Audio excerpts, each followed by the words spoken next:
Sveiki, esu humanitarinių mokslų daktaras Andrius Martinkus ir tęsime mūsų pamąstymus apie kintantį pasaulį ir apie Lietuvos valstybės, lietuvių tautos vietą šitame kintančiame pasaulyje. Esame šventų kalėdų išvakarėse, o netrukus palydėsime ir 2024 metus. Todėl kalėdų išvakarėse norėčiau apibendrinti praeinančius metus ir tai susijęti su pagrindinė kalėdų tema. O pagrindinė kalėdų tema, aišku, yra gimimo tema. Krikščionys švenčia Kristaus gimimą, o gimimas, kiekvieno žmogaus gimimas, yra gyvenimo šventė. Gamtoje kalėdos sutampa su žiemos saulėgrįža, su laiku, kai naktis pradeda trumpėti, o dienos ilgėti. Ir tai irgi yra gyvenimo ir šviesos pergalė prieš mirtį ir tamsą. Šie metai buvo rinkimų metai. Lietuvoje vyko prezidento ir Seimo rinkimai. Prezidento rinkimai vyko Jungtinėse Amerikos valstijose ir Rusijoje.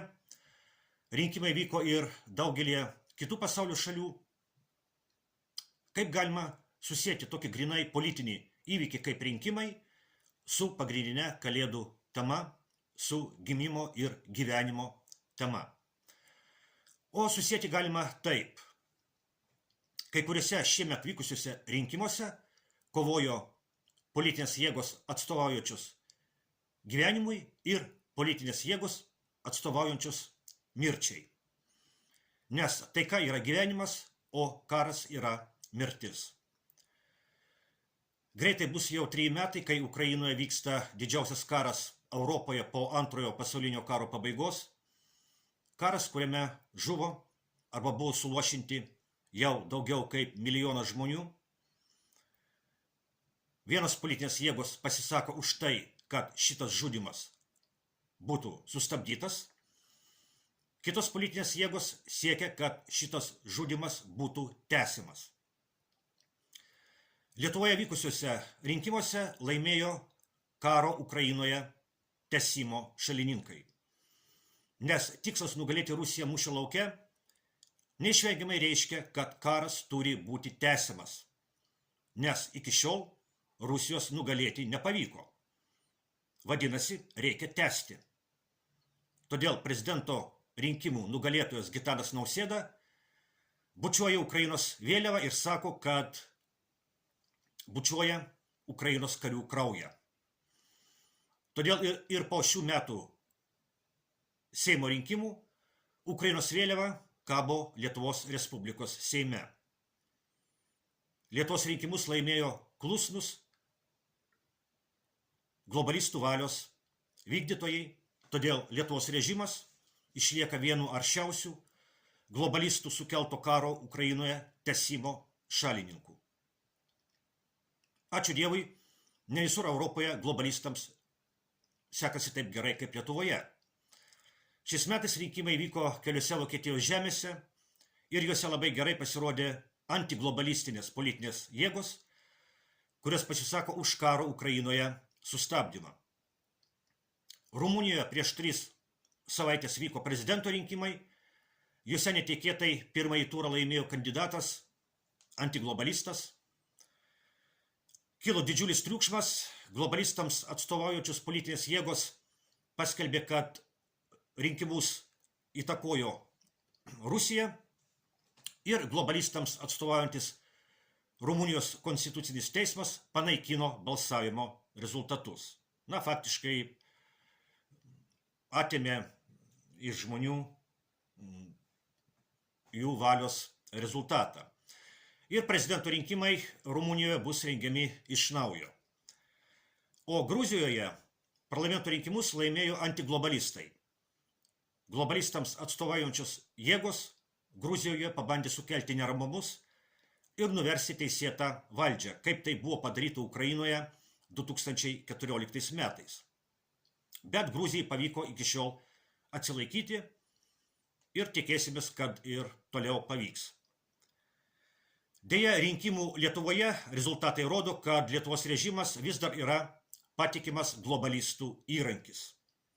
Todėl Lietuvos režimas nekenčia dabartinės išrinktos Gruzijos valdžios, kuri priešinasi globalistams. Kai Lietuvos režimo propaganda sako, kad Ukraina kariauja ne tik už save, bet ir už mus, tai reiškia, kad Ukraina kariauja ne už Lietuvą, bet už Lietuvos režimą kaip globalistų įrankį. O būti globalistų įrankių reiškia tarnauti ne gyvenimui, o mirčiai. Nes globalizmas yra mirtis.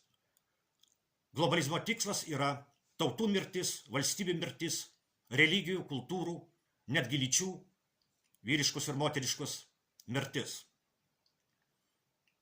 Globalizmas visiems šitiems dalykams skelbia karą.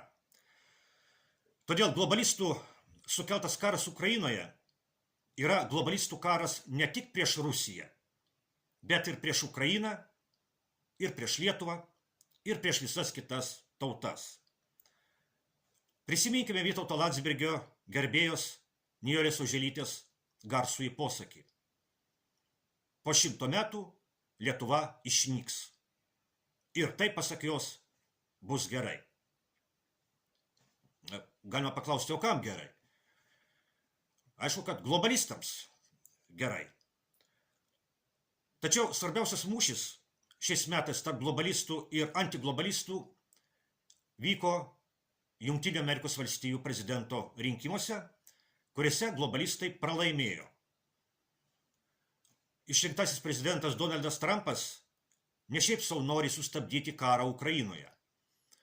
Trumpas puikiai supranta, kad šitas karas yra globalistų karas.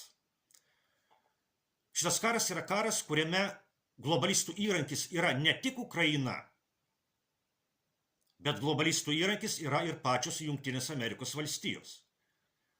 O Trumpas yra Amerikos nacionalistas. Jis nori išvaduoti Jungtinės valstijas iš globalistų. Todėl jis nori kuo greičiau užbaigti globalistų karą Ukrainoje. Didžiausią savo priešą Trumpas mato ne Rusijoje ir net ne Kinijoje. Taip, Trumpas nedraugaus nei su Rusija, nei su Kinija. Vis dėlto, didžiausią savo priešą šiuo metu Trumpas mato Jungtinių Amerikos valstijų viduje.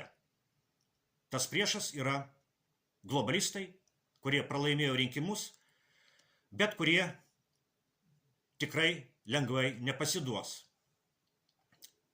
Ir globalistai sieks, kad Trumpui nepavyktų sustabdyti karo Ukrainoje. Aišku, ne viskas priklauso nuo Trumpo ir globalistų kovos. Aišku, daug kas priklausys ir nuo Rusijos pozicijos. Kai bus, parodys netolima ateitis. Aišku, norėtųsi, kad šios kalėdos būtų paskutinės karo Ukrainoje meto kalėdos. Sveikinu visus su artėjančiomis šventomis kalėdomis ir tikiuosi iki naujųjų metų dar pasimatysime.